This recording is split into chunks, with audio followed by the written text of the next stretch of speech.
اور پھر اس کے بعد عرض کیا تھا ہمیشہ کہ پھر دو سلسلے شروع ہو گئے حضور کی رحلت کے بعد، ایک امامت کا سلسلہ یا غدیری مکتب، اور ایک خلافت کا سلسلہ اور سقیفہ کا تفکر یا مکتب و فیصلہ۔ غدیری مکتب سے مراد یہ ہے کہ رسول اللہ نے اپنی وفات سے 2 ماہ پہلے، تقریباً 2 ماہ سے کچھ دن اوپر، حجۃ الوداع کے موقع پر 18 ذی الحجہ 10 ہجری کو امت کو اکٹھا کر کے ان کے سامنے فرمایا، جو شیعہ سنی متفق و متواتر روایت ہے جس میں کوئی شک و شبہ نہیں ہے، امیر المومنین علی علیہ السلام کی ولایت کا اعلان کیا انہی الفاظ کے ساتھ، من کنت مولاہ فہذا علی مولاہ۔ اب وہ مسلم یہ ہے کہ ولایت ہی تھی، حکومت ہی تھی، حاکمیت کا اعلان ہوا۔ آج اہل سنت بھی کہتے ہیں دوستی تھی اور شیعہ کہتے ہیں محبت تھی، چونکہ سنی دوستی کے معنی میں لیتے ہیں کہ رسول اللہ کے یار تھے، 4 یار، ان میں چوتھے علی تھے، امت بھی ان کو دوست ہی سمجھتی ہے، شیعہ بھی محبت ہی سمجھتے ہیں، محبت سے آگے حکومت کے دونوں قائل نہیں ہے۔ کم از کم پاکستانی شیعہ کی میں بات کر رہا ہوں، علماء ہوں یا عوام ہوں یا جو جس طبقے میں بھی ہوں، علی سے صرف محبت کرتے ہیں شیعہ، علی کی حکومت کے قائل نہیں ہیں، حاکمیت کے قائل نہیں ہیں، صرف محبت کے ساتھ چپکے ہوئے ہیں۔ خوب یہ 2 راستے بنے۔ جب حضور کی آنکھ بند ہوئی تو انصار نے سقیفہ میں، مدینہ کے مصافات میں بیٹھ کر فوراً میٹنگ بلائی، اوس و خزرج کے 2 نمائندے یا 3 نمائندے اوس و خزرج کے بیٹھے، 6 یا 8 افراد، اور انہوں نے فیصلہ کر لیا اور سعد ابن معاذ کو جانشین رسول اناؤنس کر دیا کہ یہ خلیفہ ہیں یہ، اور پھر باریاں رکھ لی کہ ایک خلیفہ اوس میں سے ہوگا، ایک خزرج میں سے ہوگا۔ اتنے میں اس فیصلے کی اطلاع مہاجرین کو ملی جو ابھی تک رسول اللہ کی وفات کے بعد غم میں تھے اور مبتلا تھے اور سوگوار تھے۔ جب انہیں اطلاع ملی تو یہاں سے 3 شخصیات روانہ ہوئے، حضرت ابو بکر رضی اللہ عنہ اور حضرت عمر رضی اللہ عنہ اور عبیدہ جراح، یہ گئے، جا کر انہوں نے شرکت کی اس میٹنگ میں، اور جاتے ہی اس میٹنگ کے فیصلے کو انکار کیا کہ یہ آپ نے درست نہیں کیا، مہاجرین سے نہیں پوچھا، اور پھر ڈیبیٹ ہوئی کافی مفصل، اور اس میں انصار کے نمائندوں کو انہوں نے مجاب کر لیا، قانع کر لیا کہ یہ فیصلہ درست نہیں ہوا، خلیفہ مہاجرین میں سے ہونا چاہیے، قریش میں سے ہونا چاہیے، رسول اللہ کے قریبیوں میں سے ہونا چاہیے، اور یہ فیصلہ ہو گیا، اور جس میں حضرت ابو بکر ابن قحافہ رضی اللہ عنہ وہ خلیفہ نامزد ہو گئے لوگوں کے انتخاب سے۔ لوگوں نے حضور کا خلیفہ انتخاب کیا، آ کر اعلان ہوا ہو، باقیوں نے قبول کر لیا۔ یہ ذہن میں رہے، یعنی فرق دونوں میں یہ ہے کہ غدیر میں جو اعلان ہوا وہ لوگوں نے نہیں کیا، نہ رسول اللہ نے خود کیا، وہ اللہ کا فیصلہ تھا۔ وحی نازل ہوئی کہ یا ایھا الرسول بلغ ما انزل الیک، اے رسول جو وحی ہوئی ہے، جو پیغام، جو ماموریت، اس کو ابلاغ کر دیں۔ اور حضور نے تھوڑا ماحول دیکھا تو جھجک سی لگی، جس پر اللہ تعالیٰ کی طرف سے ایک سخت لہجے کی آیت اتری کہ ان لم تفعل، اگر یہ کام نہیں کیا، فما بلغت رسالتہ، تو اس کا مطلب ہے کچھ یہ 23 سالہ رسالت نہیں کی، انجام دیا آپ نے، اگر یہ پیغام نہیں پہنچا۔ اور پھر جب حضور نے وہ پیغام پہنچا دیا، پھر آیت نازل ہوئی، الیوم اکملت لکم دینکم واتممت علیکم نعمتی ورضیت لکم الاسلام دینا۔ یہ غدیر میں ہوا اللہ کے حکم سے، اور ادھر عوام نے فیصلہ، لوگوں نے فیصلہ کیا یا لوگوں کے نمائندوں نے فیصلہ کیا۔ اب یہیں سے 2 سلسلے تو بن گئے، لیکن وہ غدیر والا سلسلہ وہ عملاً لاگو نہیں ہوا، نافذ نہیں ہوا، لوگوں نے اس کو قبول نہیں کیا، کسی نے بھی قبول نہیں کیا، سب نے سقیفہ کا فیصلہ قبول کیا۔ اور روایات مختلف ہیں، بعض روایات میں تھا 3 آدمی تھے جو غدیر کے فیصلے کے اس وقت حامی تھے، 3 آدمی فقط، باقی سب سقیفہ کے رائے کے حامی، منتخب خلیفہ کے، منتصب خلیفہ کو نہیں مانا، منتخب خلیفہ کو مان لیا۔ یہ ایک طرح کی روایات ہیں، اس میں کوئی اختلاف نہیں ہے، شیعہ سنی دونوں میں اسی طرح کی بات ہے۔ باہر کے اب اقتدار، عملی اقتدار خلیفہ اول حضرت ابو بکر کے پاس آ گیا، انہوں نے حکومت شروع کی۔ اس حکومت میں انہوں نے بھی یہی کام کیا۔ پہلا ایک دستور یہ دیا کہ مصادرہ کیا جائے، مال واپس، جو رسول اللہ نے دیا تھا وہ مال واپس لایا جائے۔ خلیفہ نے عموماً، یعنی اس ایک کام کے علاوہ باقی تمام امور رسول اللہ صلی اللہ علیہ وآلہ وسلم کی منہج پر قائم رکھے، تبدیلی نہیں کی۔ اقتصادی سسٹم میں جس طرح سے مالیاتی نظام حضور نے بنایا تھا، اسی طرح سے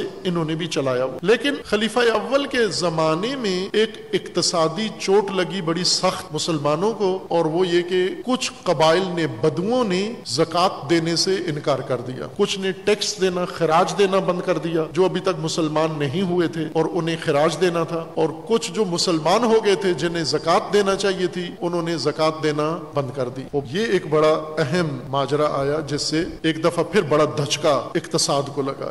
اقتصادی سسٹم کو، اور مسلمانوں کا چونکہ نظام اسی پر چل رہا تھا سارا، لہٰذا خلیفہ نے ان کے خلاف باقاعدہ جنگ کا اعلان، پہلے انہیں سمجھانے کی کوشش کی لیکن دیکھا کہ ان کے تیور بتاتے ہیں وہ ماننے والے نہیں ہیں، لہٰذا جنگ کا اعلان کیا۔ حضرت عمر سخت مخالف تھے اس فیصلے کے کہ یہ خلیفہ دوم حضرت عمر دو چیزوں میں خلیفہ اول کے مخالف تھے۔ یہ اہم موضوع ہے کہ 4 خلیفہ راشدین ہیں، چاروں کا اقتصادی سسٹم بالکل ایک دوسرے سے الگ ہے، جس طرح چاروں کا اقتدار میں آنے کا طریقہ الگ الگ ہے۔ چاروں خلیفوں میں سے کوئی دو ایک طرح سے اقتدار میں نہیں آئے۔ پہلے خلیفہ سقیفہ کی میٹنگ میں اہل حل و عقد انصار و مہاجرین کے چند نمائندوں نے ان کو چنا۔ دوسرے خلیفہ انہیں کسی نے بھی نہیں چنا، انہیں پہلے خلیفہ نے نامزد کیا ہے، منصوب کیا ہے۔ تیسرے خلیفہ کونسل بنائی گئی، شورا بنائی گئی، اس میں ہوئے۔ چوتھے خلیفہ، تیسرے خلیفہ کے قتل کے بعد بیعت کی لوگوں نے، خود عوام نے آ کر ان کو بیعت کر کے چن لیا خلیفہ کے طور پر۔ بس 4 خلافتیں وجود میں آئیں، چاروں کا طریقہ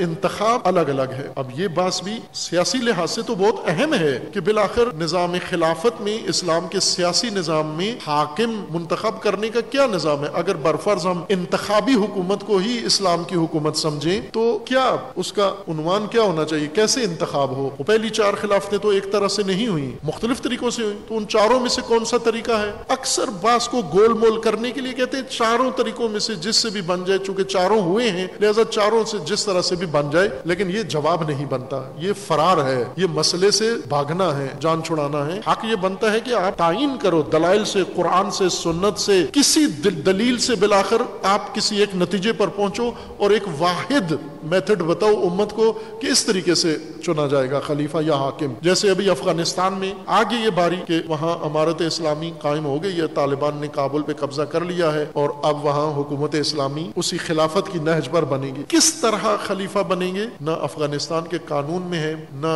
کوئی کتابوں میں فقہ میں کوئی ذریعہ ہے کہ کس طرح ان کو کریں گے۔ اب ظاہر ہے چونکہ انہوں نے طاقت سے یہ مقام حاصل کیا ہے، اسلحے کے زور سے، خلفائے راشدین میں سے کوئی بھی اسلحے کے زور سے نہیں آیا، چاروں اسلحے کے زور پر کوئی بھی خلیفہ نہیں بنا، یا خلافت اسلحے کے زور پر وجود میں آئی ہے۔ خوب آیا 5واں طریقہ ہے یہ اسلحے کے زور پر جو خلیفہ بن جائے خلیفہ ہوگا، حاکم اسلامی ہوگا۔ بالآخر علماء کو، مجتہدین کو، آج کے مفتیان کرام کو، یہ مفتیان اپنا ٹائم فرقہ واریت میں ضائع نہ کریں، اسلام کے بہت بنیادی تشنہ مسائل ہیں ان کو حل پیش کر کے دیں، ربا کا مسئلہ حل کر کے پیش کر کے دیں، اور بہت سارے امت اسلامیہ کے مسائل ہیں، یہ سارا وقت اپنا فرقہ واریت میں اور تکفیر میں گزار دیتے ہیں۔ خلافت کا مسئلہ بنیاد حل کر کے دیں کہ بالآخر اسلامی طریقے کا اصل کیا اسلوب ہے، کیا معیار ہے خلیفہ چننے کا۔ اسی طرح چاروں خلافتوں میں ایک اقتصادی نظام نہیں تھا، ایک اقتصادی اسٹریٹجی نہیں تھی۔ اب یہ خود اپنی جگہ سوال ہے کہ اسلامی اقتصاد پھر ہم کس کو کہیں گے ان چاروں میں سے؟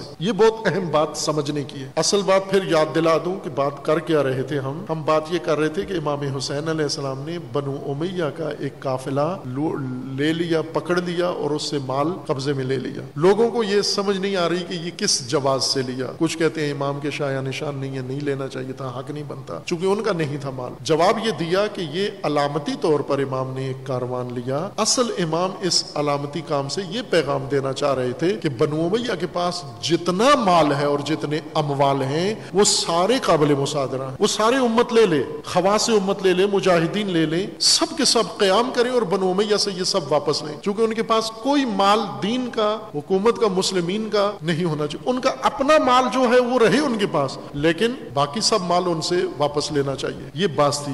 اب سوال یہ کہ یہ بنو امیہ کے پاس اتنا مال آیا کہاں سے، یہ پہنچے کیسے اس مال تک؟ ہم یہ سمجھتے ہیں کہ اقتدار میں آنے کے بعد انہوں نے مال کمایا ہے، انہوں نے مال کے ذریعے سے اقتدار حاصل کیا۔ ان کو اتنے بڑے مالیاتی امپرر بنانے کی فرصت کیسے ملی، موقع کیسے ملا، جگہ کہاں بنی، گیپ کیا تھا جہاں سے یہ اتنے کثیر مال تک پہنچے؟ وہ کارٹل بنو امیہ کی جنہوں نے پورے عالم اسلام کا اس وقت کا بہت، آپ ابھی پہلے خطیب جو پروفیسر صاحب بہت خوبصورت مجلس پڑھ کے گئے ہیں، آپ نے سنی ہے، وہ بھی اشارہ کر رہے تھے کہ 4 براعظموں پر سلطنت اسلامی پھیلی ہوئی، وہ ویسا ہی تھا، 4 براعظموں پر سلطنت اسلامی پھیلی ہوئی تھی، 4 براعظموں کا بیت المال، 4 براعظموں کی انکم یہ ان کے پاس موجود، یہ ساری ان سے واپس لینی تھی۔ اس تک پہنچے کیسے یہ لوگ؟ کہیں سے تو ان کو نفوذ کا، کہیں سے جگہ ملی، جیسے پاکستان میں جو طبقہ ابھی حاکم بن گیا ہے سرمایہ دار، یہ کیسے گھسے پاکستان میں؟ کون سا گیپ بنا پاکستان بننے کے بعد؟ ان کو موقع مل گیا اور یہ اقتدار میں آ گئے اور یہ ہر چیز پر قابض ہو گئے۔ یہ 20-22 خاندان جو ابھی